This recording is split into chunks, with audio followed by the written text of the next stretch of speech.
देखिए, पिछले कई वर्ष से जो है ये एक इस तरह का वातावरण बनाया जा रहा है जैसे जो पॉल्यूशन है दिल्ली में, इसके लिए किसान जिम्मेवार है। किसान इसका उत्तरदायी है। सरकार के जो आंकड़े हैं उसमें बड़ा स्पष्ट है कि टोटल पॉल्यूशन का 8% पराली के धुएं से होता है। 51% धुआं जो है वो जो ट्रांसपोर्ट सिस्टम है, व्हीकल्स हैं, उनका धुआं ये होता है।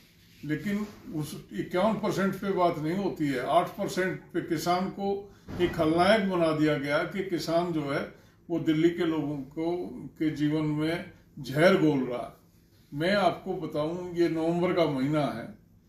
जो पराली है, जो धान है, वो अक्टूबर में कट के मंडियों में बिक चुका है। धान अब खेत में है ही नहीं। और जिन खेतों को खाली करने के लिए किसान पराली जलाता है, उन खेतों में 7 तारीख से गेहूं की सोइंग शुरू हो जाती है। 21 तारीख को पंजाब में गेहूं की बुआई खत्म हो जाती है। अगर किसान की पराली की बात की जाए तो वो तो अक्टूबर में वो सारा प्रोसीजर उसका खेत खाली करने का पूरा हो जाता। अगर किसी ने जलाई भी होगी तो वो अक्टूबर में जो कर लिया होगा, कर चुका होगा। आज तो किसान खेत खाली करके उसमें गेहूं बो चुका है। कहाँ से पराली का धुआं आ गया? लेकिन सोशल मीडिया के माध्यम से, कुछ समाचार पत्रों के माध्यम से, कुछ टेलीविजन के माध्यम से इस तरह की खबरें जो है वो परोसी जा रही हैं जैसे किसान जो है वो मात्र इस पूरे प्रदूषण के लिए जिम्मेवार है। सरकार जब तक इस पे ध्यान नहीं देगी, जो ट्रांसपोर्ट सिस्टम है जिसकी वजह से इतना धुआं, ये इवन ऑड की बात करने से कोई ये कंट्रोल नहीं होने वाला।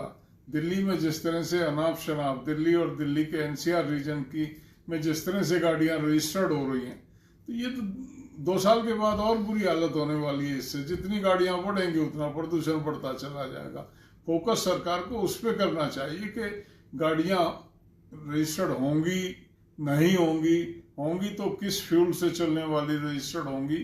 बेसिक बीमारी पे जब तक नहीं जाएंगे, इस तरह से एक दूसरे में दोष ढूंढते रहेंगे। आज इस तरह का एक नैरेटिव बनाया जा रहा है कि एक पॉलिटिकल पार्टी जानबूझ के जो है वो पराली जलवा के धुआं दिल्ली की तरफ से भेज रही है। तो ये बेहूदी बातें, लॉजिकल बात करनी चाहिए। पहली बात तो मैं शुरू में ही कह चुका हूं कि केवल मात्र 8% धुआं इस प्रदूषण में, जो ये सरकार की रिपोर्ट है, आंकड़े कहते हैं, वो पराली के माध्यम से होता। और वो भी जो कुछ होना है वो अक्टूबर में तो आप कह भी सकते हैं, लेकिन नवंबर में तो रहता ही नहीं। बिजाई हो चुकी है, गेहूं बोए जा सके।